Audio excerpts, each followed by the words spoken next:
Hey yo, thanks for tuning in to Celeb Source, your source for celeb news. Now today we have, hey yo man, we got Tyrese on an apology tour, man. We gonna talk about that. We gonna talk about that. All right, we got him Killer Mike probably making some folks really upset, man. And I can't wait to tell you about that.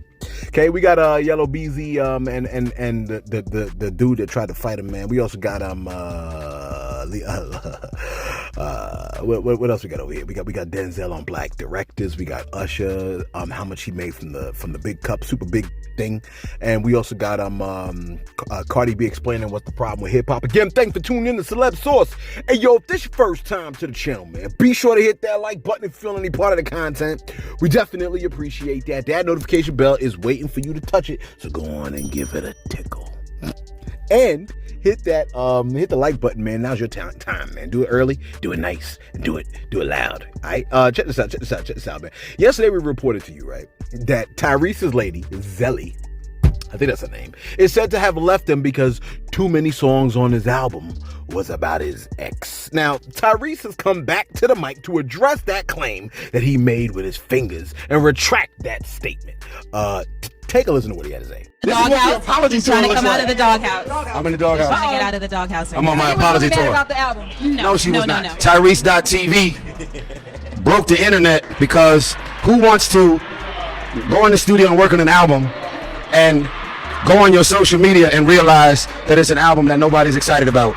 So for us to do almost 15 million views, maybe more not by now, amongst all the social media platforms. I got like 7 songs on this album dedicated to Zelly. The whole album couldn't be about her because of what I went through in that situation. So when Zelly came in my life, I'm literally in the presence of a woman. Look at this. What's your Zelly time? Is you flirting with my girl, right? No. I'm happy with man. Tanisha. That's crazy. She's a fan of the show. Yeah, one time for Tanisha. I don't want no smoke. I'm scared of my life. Yeah, I understand. I'm scared of Zelly. Hey yo, she said he trying to get out the doghouse. Look, he was like his joint. What happened was my joint broke the internet. Look, I went to the comment section. Somebody was like, "Oh, I'm convinced most celebrities don't have real friends."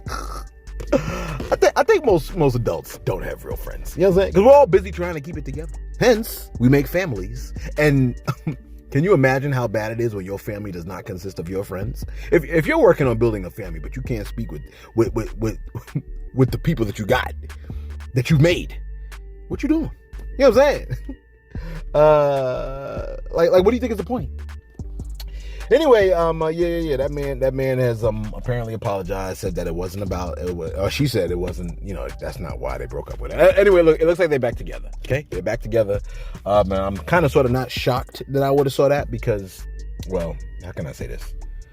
It's not easy to just jump out of a relationship and then jump into another one, unless of course you already started that other one. Anyway, listen, Killer Mike has shown up on the Breakfast Club, right? And he spoke on how if your decisions ain't leading you as a man, if your decision as a person, I guess, ain't leading you to as a man, if your decisions ain't leading you to a black wife, ain't much you could tell him about the black experience. Take a listen. Hopefully this plays. This is Breakfast Club. Breakfast Club be giving me issues when I be trying to play it. Take a listen. Source, you might have to speed this up a little bit, like normal. You know how you do. Take a listen to what Killer Mike had to say. Man, that man said, "Who gonna understand me like a black woman?" He said, this ain't to put anyone else down, but if your life decisions as a black man ain't bring you to a black woman, then a lot of the issues say might not be credible to me. I think that's what he said. I think he said credible or something like that. You know what I mean? Hey, look. He said what he said, and he said when he see a ninja wife, he ready to pull people's black cards. I felt what he said. Real talk. You know what I mean? Look, I love white people, don't get me wrong. And please don't misunderstand, because a lot of people that's how the whole All Lives Matter started, man. When we was like, yo, we just as important. Well, Black Lives Matter. Black lives are just as important as white lives. And white people lost their minds, okay? And then they started saying all lives matter. I mean, the ones that were saying it. Not all of them. And look, I love white people. But look, some of my favorite people are white. But like, I don't gotta marry them though. Like, I can love white people, but that don't mean I gotta marry them. They haven't experienced aspects of the black culture that are unique to black people that I need for emotional and social, you know what I'm saying? Like upliftment, like for support, for emotional and social support. They haven't had the experience unique to black people for me to be like, we're gonna be husband and wife, okay? Someone of a different race may misinterpret the things that I know is happening because I'm black. Are you understanding what I'm saying? A Japanese person knows the nuances of being a Japanese or a person or an Asian in America in a way that a black person or a white person would not understand. You see what I'm saying? That's not a shared culture there. Like, there's not a shared culture there. And then there's Thanksgiving. Look, even showering habits vary, don't they? Don't some cultures think you gotta shower every day, sometimes 2 times a day? And other cultures be thinking, oh, you know what I'm saying, there's a shower day. You can shower 2 or 3 times in a 7-day period. See, that reminds me of what dude said in War of the Worlds. Sauce, what did dude say in War of the Worlds? You and me, I don't think we're on the same page. You know what I'm saying? We ain't on the same page. Now, you know, folks are furious, right, about what Killer Mike said, which probably explains why he got arrested after winning the Grammys. You know what I'm saying? Like it reminds me of when, it makes me think, right? This whole situation makes me think of what Kanye said. You remember what Kanye said? He said, stick by his side. I know there's dudes balling, and yeah, that's nice. And they're gonna keep calling and trying, but you stay right, girl. And when he get on, he leave your ass for a white girl. Remember when he said that? You're like, wait, but didn't Kanye? Exactly. That's why I told you yesterday, a wise person ain't wise only in words, but also in action. He said all that he said, then he linked up with, well, forget it. Look, the proof is in the doing. No, I think, hey, look, I mean, a lot of y'all might disagree, whatever, but I'm just saying what I believed. I agree with Killer Mike. I agree with Killer Mike, okay? And I don't think there's no shade against, look, like I said, man, ain't no shade against anybody from any other nationality. I just think that, you know, I like, you know what I'm saying? When I wear a black shirt with black pants. Anyway, a man decided to play the slow game and challenge Yellow Beezy to a fist fight and record the situation. Look, this man probably would have completely deserved what he was asking for. Take a look. So I think it's clip 2 and 3. Take a look at what happened in clip 2 and 3. Take a look. Come box. You see I'm solo? You see I'm solo? Come box. Come box. Come box. I'm over here. Come on. We'll go over here right in the grass.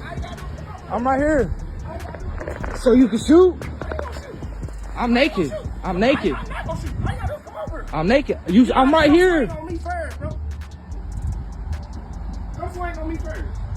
Come swing on me first. Come swing on me first.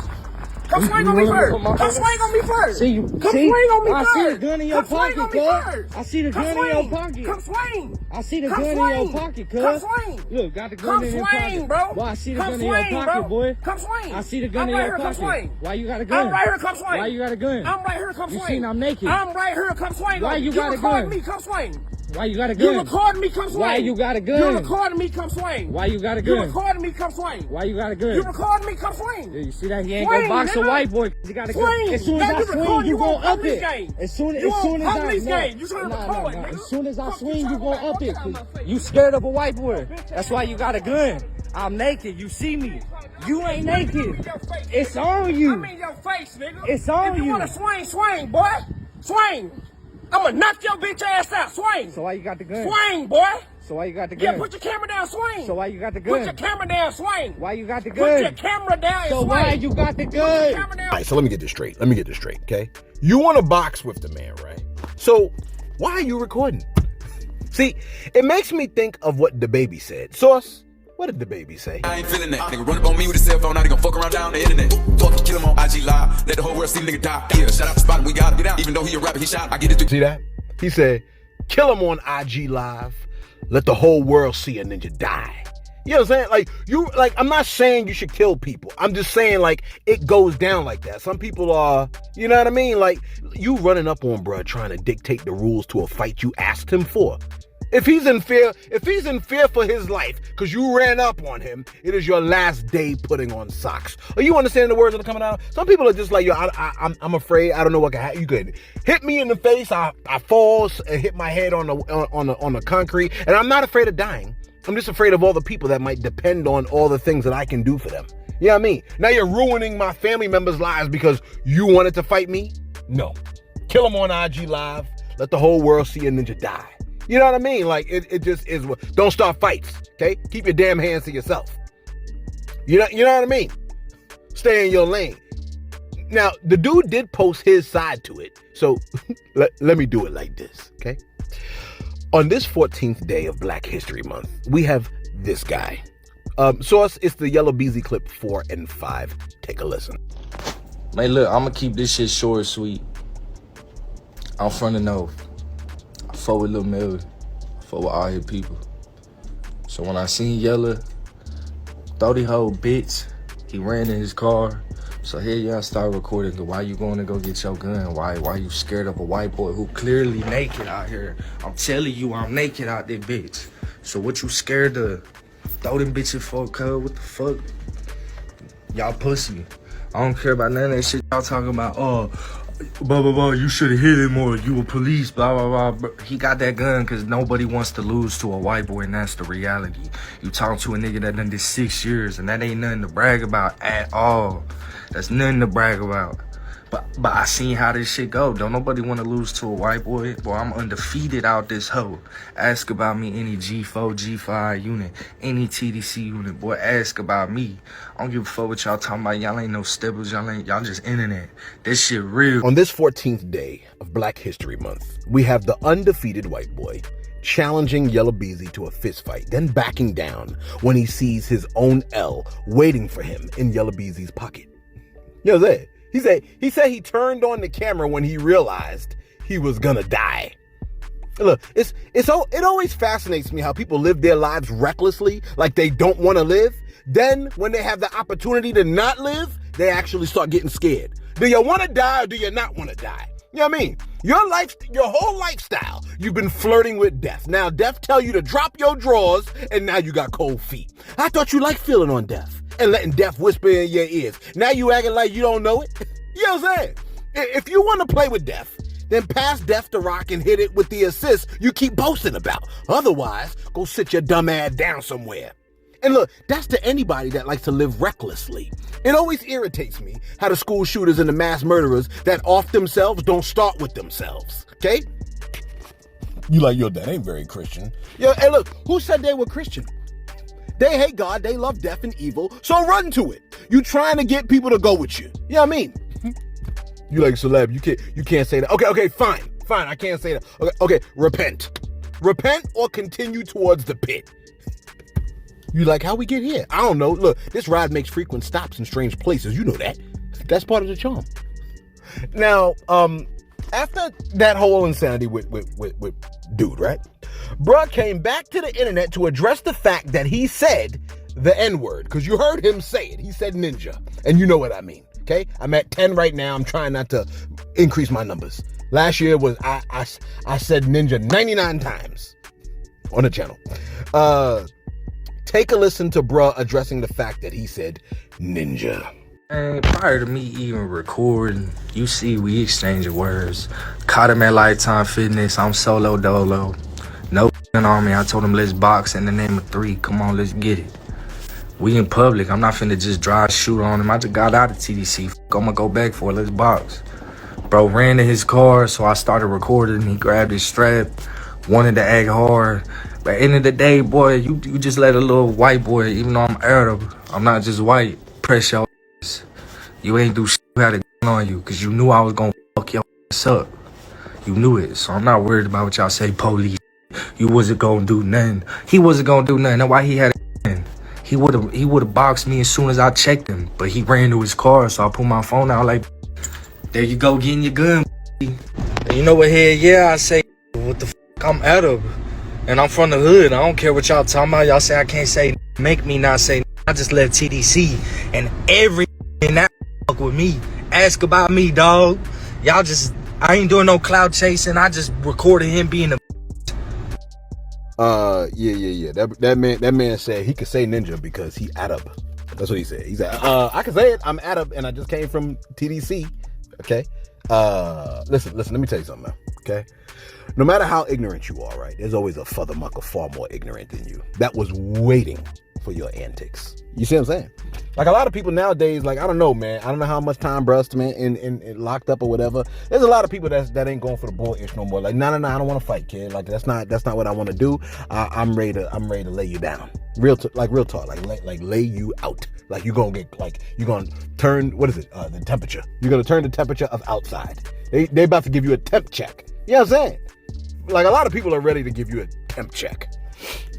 So just keep your hands to yourself and don't be let's box or whatever. If he don't want to box, he don't want to box. He done got to the car and you saw the L sitting in his pocket.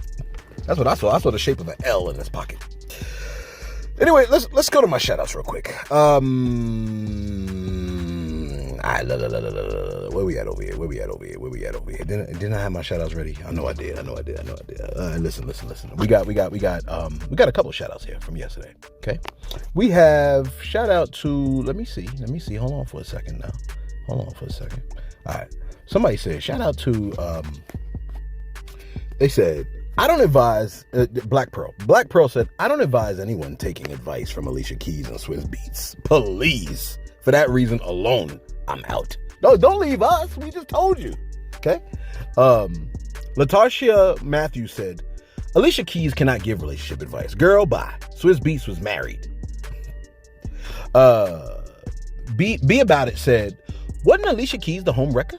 Swizz was married and had a son. Now they giving advice and people listening? This culture. That joint got 34 likes. Okay? Somebody else came under that and said, in my opinion, Alicia Keys is the home wrecker. Next person said, you can't take a man that don't want a reason to leave already. And somebody else said, yeah, I remember. Chris Ingebrigtsen said, I remember it seriously affected Alicia's career. After she joined Swizz, her career went straight down. What's all these people talking about? Oh, all right. Here's what they're talking about, okay? Apparently, Swizz Beatz was married to a woman named Mashonda. I guess we have to pause on the shout-outs here, Source. Swizz Beatz was married to an R&B artist named Mashonda, right? And they was married. I think they was together since 98. I think they got married in 2004 or something like that, okay? But they got divorced in 2008. Now, while they were married, apparently, I guess Swizz Beatz was working with Mashonda. He's also started working with Alicia Keys, and I guess, one thing led to another. You know how that goes, okay? Alicia Keys posted a question on Twitter, right? And Mashonda responded. Alicia Keys posted something that said, in love, is it better to go for the choice that is smart or the choice that has spark? Okay? That's what she asked. Mashonda responded with an open letter to Alicia Keys. This is how it reads. Just in case you wanted to know. It says, after having a great evening with my son and enjoying some Twitch chat, I decided to sign off and get some work done. However, a few hours later, I was advised that I should check where am I at? I was advised I should check Alicia Keys' Twitter page. I never reached out to her on Twitter before. I feel our issues are a lot more serious than a website conversation. Not to mention that I've reached out to her many times in the beginning of this whole thing, as any wife would do. Unfortunately, I never succeeded in getting a response. The first time I meet Alicia Keys, my husband introduced us to each other at an event. I had no choice but to call him my husband until he is not anymore. In the messages that I sent to her, Alicia Keys, that is, I made it very clear that on the contrary of what she might be hearing, I'm still married to my husband, living with him, and just had a child. It's been 2 years and I still have not received a response. What I do receive is constant displays of selfishness and disconcern to me and my son. I was a fan of Alicia Keys' last album. We were both signed to J Records and I always checked up on her projects. I sang her songs and admired her for creating Superwoman and Karma.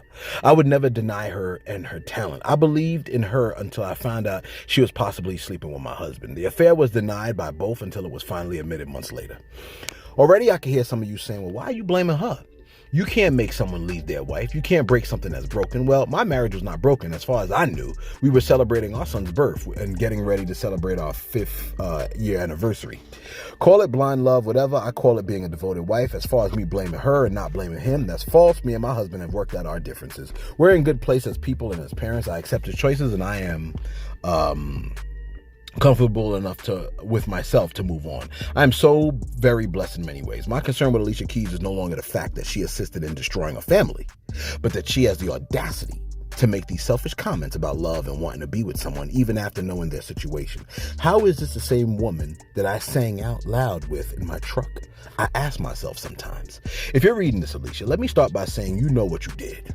You know the role you played, and you know how you contributed to the ending of my marriage. You know that I asked you to step back and let me handle my family issues that you helped to create. I'm not saying everything was perfect all the time, but no relationship is perfect. We made a vow to God, and I believe that you should have respected that as a woman. I know you owe me or my son nothing, but I just wish you would have handled things more carefully. I'm not this woman right here is unreal. I'm not judging you. I put you in the whole situation in the hands of God, the higher power. Just know that as a woman, I expected so much more from you. I never had intentions on reaching out to you this way, but after reading your Twitter last night and the constant disregard, this is back in 2008, mind you, okay? You left me no choice. I feel that after 1.5 years of hiding this affair and acting like it doesn't exist, that now is the time to confront it, since you talk so openly about it.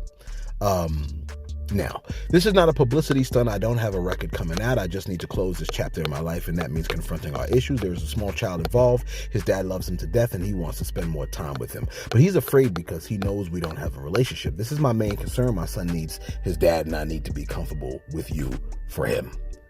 I have to read this. You're like, why are you reading this? I just want to read through it.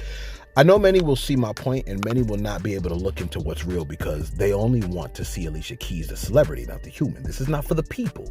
This is for you. Like I said, I was left no choice but to reach out to you this way. By now, I'm sure you want to find a balance in this as well.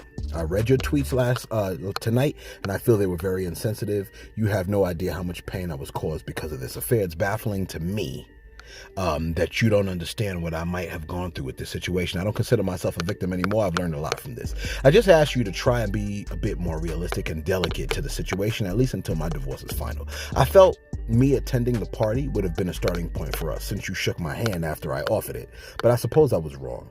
If it's so that you and my husband are meant to be together, then God bless you both, and I hope you never have to deal with what I did. I would not wish it on my worst enemy. If you two being together forever is the case, it's more of a reason for us to get along, because I'm not going anywhere. There's a child to be raised. To answer your tweet, choose smart over spark. Sparks burn everyone. Be smart. It's simple, actually. Just think of the shoe being on the other foot. Stay blessed, and let's work things out. Wow. Absolutely wow. Okay? I mean, they don't make women like that anymore. Like, where are they? Well, there's a lot of them. Come on now. There's a lot of them. Okay? That was heavy. Now, after so she's healed from the situation, right?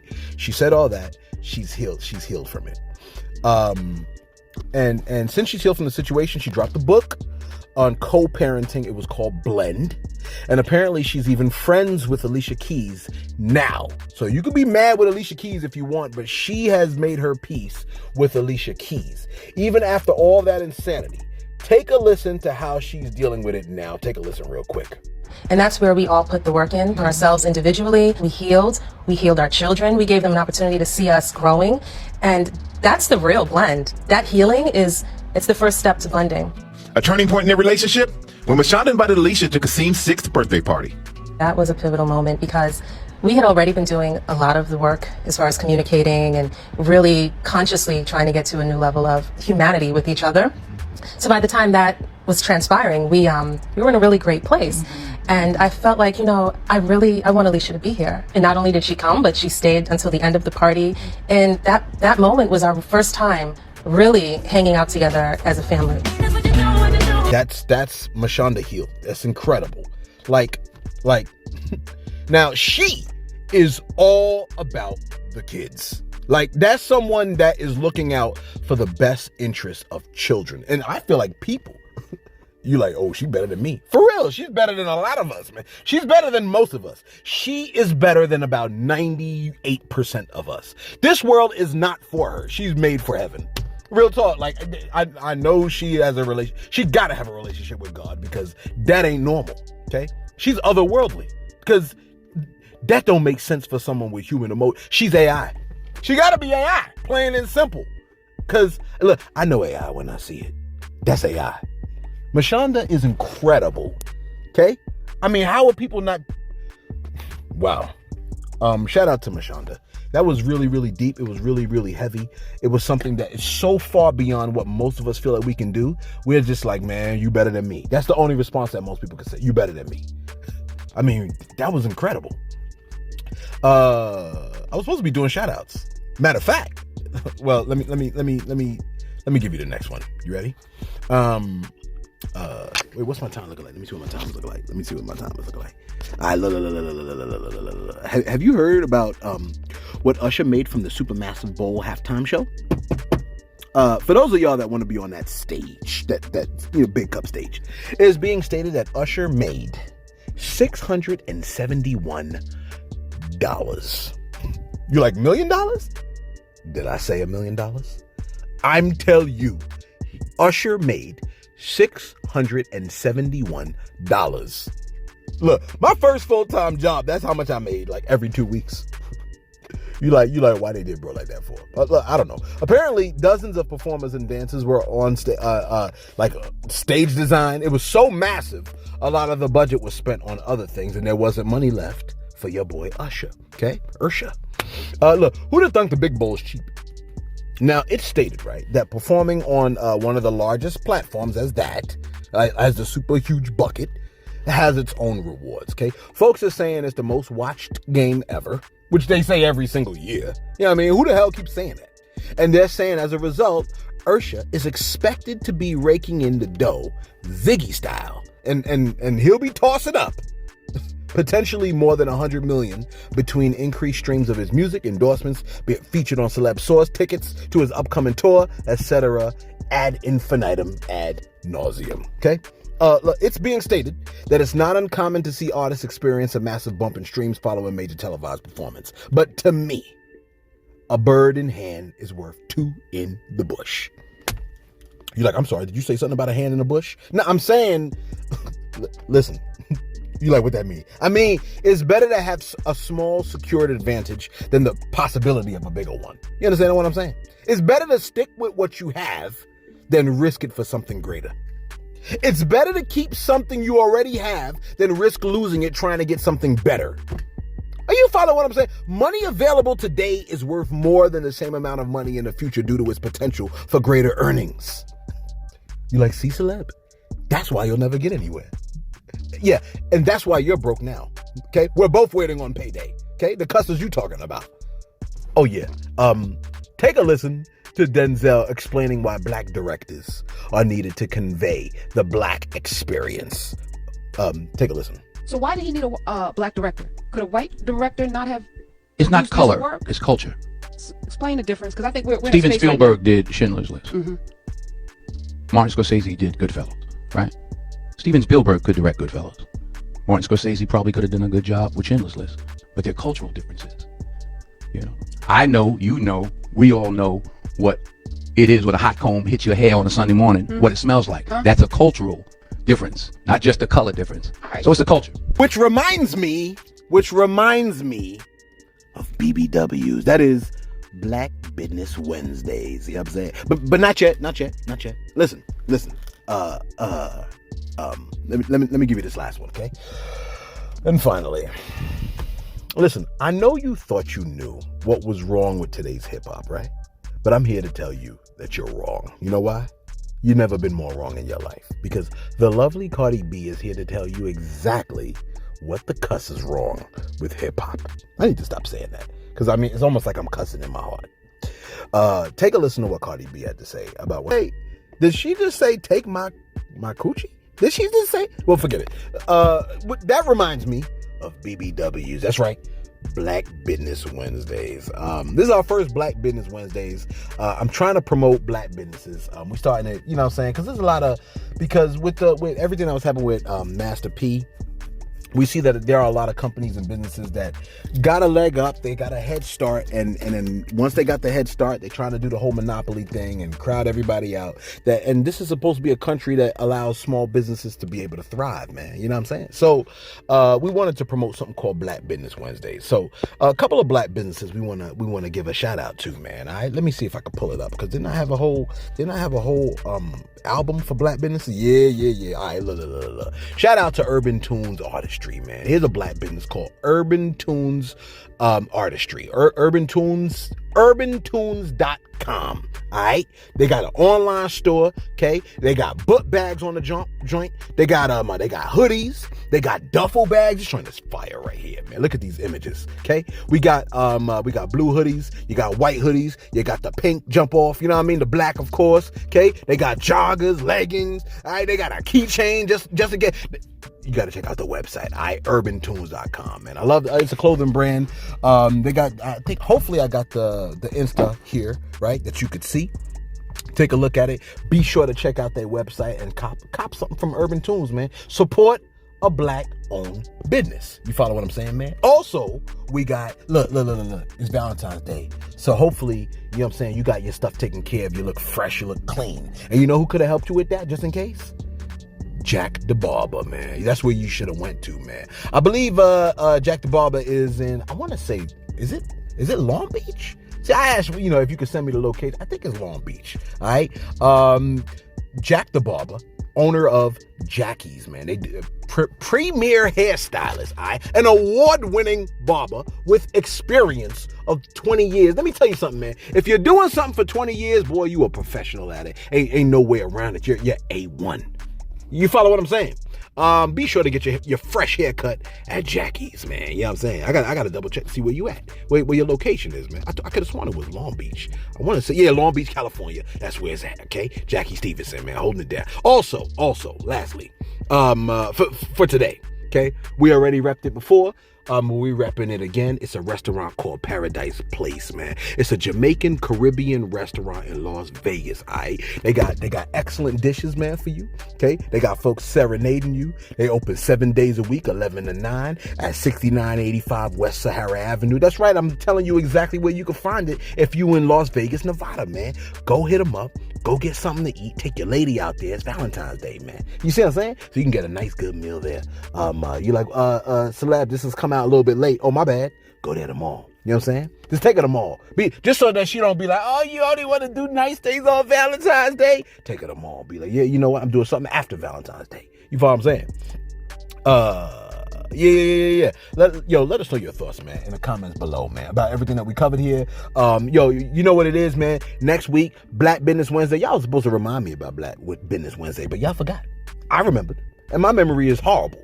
So remind me for next week so I can promote some other black businesses so that we can even the playing field against these huge corporations, all right? Thanks for tuning in to Celeb Source, your source for celeb news.